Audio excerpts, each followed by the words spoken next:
Thanks for staying with us. Time now for Eye on Africa with me, Georgia Calvin-Smith. And as Joe Biden is sworn in as US president, African onlookers reflect on what this new-look Washington could mean for the continent after 4 turbulent years of the inwards-looking previous administration. And while there's change at the top in the US, it's more of the same in Uganda. Supporters of opposition leader Bobi Wine say that they're still frustrated and upset by his loss to longtime leader Yoweri Museveni in last week's polls. Most Ugandans have only ever known one president in their lifetime. But first, as the US steps into a new era with the inauguration of Joe Biden, Washington will be resetting its international relations as it leaves the unilateralism of the old administration behind. Africa is keen to see how that's likely to play out, with many Africans seeing the change in management of the world's most powerful country as a very welcome one. In terms of relations with Africa, in terms of trade, in terms of just leading a better way, it's just giving us more opportunities as well. I think it would be it's a great step for everybody. First of all, he did come to visit Africa, and that means a lot. At least he knows our background and everything that is happening. So I think he will take it from there, and I'm sure he won't forget about Africa. I think he's going to bring positive stuff all over the world, actually, not just Africa. So yeah, we need his help. Africa needs his help. South Africa needs his help. He's a much more moderate sort of person, and it can only be for the better. That's what I think. Joe Biden has said that he wants to promote and expand democracy, diplomacy, inclusion and youth leadership with policy objectives for Africa. But overall, he has still remained pretty fuzzy on the specifics of what might change in the way that the two regions engage. Mukelwa Shachwayu tells us more. The Biden administration is said to affect Africa's more than 1 billion people on various issues such as human rights, immigration, and security. Under the Trump administration, the U.S. pulled out of the Paris Climate Accord, put travel bans on Muslim-majority countries, and cut back funding for charities that provided healthcare services that included abortion advice. Analysts we spoke to say that they do not expect big changes in the U.S.-Africa policy under Biden's administration and emphasized that peace and security should be what African leaders focus on under this incoming administration. Where we should actually be concerned, but especially concerned about, is especially in areas of peace and security, and I would want to put as broad an accent on the issues of peace and security as possible, especially in the light of climate change. You know, what for instance we are seeing in the Horn of Africa and in North Africa. You know, the more than a spat. You know, the quarrel between Egypt, the three-way quarrel between Egypt, Sudan, and Ethiopia, and America's reckless intervention, in my view. To take sides rather than become an honest arbiter. U.S. security imperatives are expected to remain largely unchanged. New partnerships with countries such as Nigeria and Mozambique, for instance, because of insurgencies there, are likely to continue under Biden. Former President Trump did not visit any country in sub-Saharan Africa since taking office in 2017. Many observers say that he ignored the continent, adding that the America First policy meant that his administration disengaged from its obligations to Africa and favored bilateral agreements rather than multilateral ones. However, competition between China and the U.S. is expected to play a significant role in the U.S.-Africa relations under Biden. We are likely to see official ties becoming more diplomatic and an overt support for the African Continental Free Trade Agreement through more multilateral engagements. Lots of analysis and overview there from Mukelwa Shachwayu. Now, as she mentioned, one of the policies of the old administration that did not sit well with many Africans was the severe U.S. travel restrictions introduced for citizens of a list of countries, many of which were in Africa.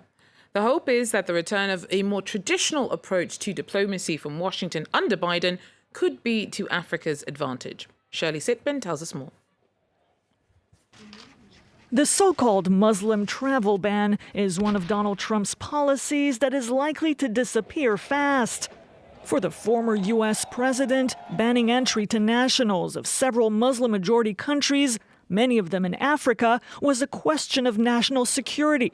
Critics across the world said it was a discriminatory and shocking move.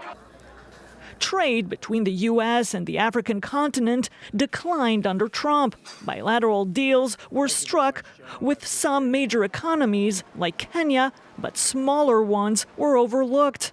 President Joe Biden could reverse that approach. Military operations. Despite Trump's reluctance to send U.S. troops abroad, American soldiers were deployed in various African countries. A new airbase opened in Niger in 2019. In the final days of Trump's administration, visa restrictions were placed on Tanzanian officials, who the U.S. is accused of undermining last year's election in the East African country.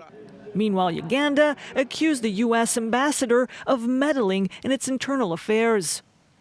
In recent months, the U.S. negotiated deals between Sudan and Israel and Morocco and Israel to normalize relations. In exchange, former President Trump lifted sanctions on Sudan, and he recognized Morocco's sovereignty over Western Sahara. Asked if the Western Sahara decision could be revised, Biden's defense secretary has said he will closely examine it. A quick look at other news. Zimbabwe's foreign minister has died of COVID-19. 61-year-old Sibusiso Moyo became the face of the coup that toppled former President Robert Mugabe from 37 years in power. In 2017, Moyo, then a military general, went on television to announce that the military had placed Mugabe under house arrest. Moyo was later appointed foreign affairs minister by current leader President Emerson Mnangagwa. The country's faced a surge in COVID numbers and still has no concrete date for the delivery of vaccines. And supporters of the opposition politician who tried and failed to unseat Uganda's longtime leader, Yoweri Museveni, in last week's elections say that they're still hoping for change. Bobi Wine's loss has seen him kept under house arrest since those tense polls. His National Unity platform won enough seats to become the biggest opposition party, but no match for the majority of the ruling NRR. Most Ugandans have only ever known one president in their lifetime. Our correspondents tell us more. Since the news of Bobi Wine's electoral defeat, this opposition activist has been in hiding at a friend's place. He's afraid of being arrested. You have to lay low for now because it's a critical time. Anything you say can get you in trouble, can get you, in custody. So you just get these random calls and someone calls you and he tells you to stop saying what you're saying, stop calling us some things, the injustices. 3/4 of Uganda's 44 million people are under 30 and have known only the authoritarian regime of President Yoweri Museveni. He's now won a 6th term. John, who graduated from college 2 years ago, had hoped the election would bring change.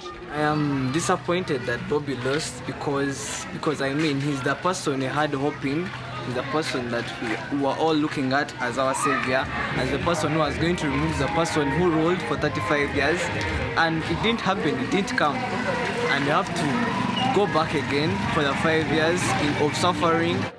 Despite the National Unity Platform's presidential defeat, the opposition party has called on its supporters to avoid violence and instead start preparing for next February's local elections. Look, we didn't set out on this journey to become the biggest opposition party in Uganda. We didn't set out on this journey to get the leader of opposition in parliament. We set out on this journey to see change of leadership in this our country. That goal has not been achieved yet. And so we'll keep pursuing this goal, we'll keep pressing on every step of the way. Even though the Electoral Commission announced the victory of incumbent President Museveni with 58.6% of the vote, the U.S. State Department said it was troubled by the numerous and credible reports of irregularities during the elections. And finally, Nigerian superstar Burna Boy has made it onto the official inaugural playlist for President-elect Joe Biden. The 46-song compilation was put together to reflect the diversity of U.S. communities. So we'll leave you with the hopeful sounds of Destiny. Thanks for joining us, and do so again if you can. Take care. Destiny. can't touch my destiny. Them I try everything, them I try take my life, but I won't let them get the best of me. Destiny, can't touch my destiny. They can take everything I have, they can take my life, they can't touch my destiny. Yeah, yeah, yeah, yeah. Yeah, yeah, yeah, yeah. Yeah, yeah, yeah, yeah. Yeah, yeah, yeah. Don't know, man, I Gaza talk. Man, I slice up your head like a barber does. Tell you not really want to start with us. Cause we dangerous and hazardous. Beep, beep when I'm parking.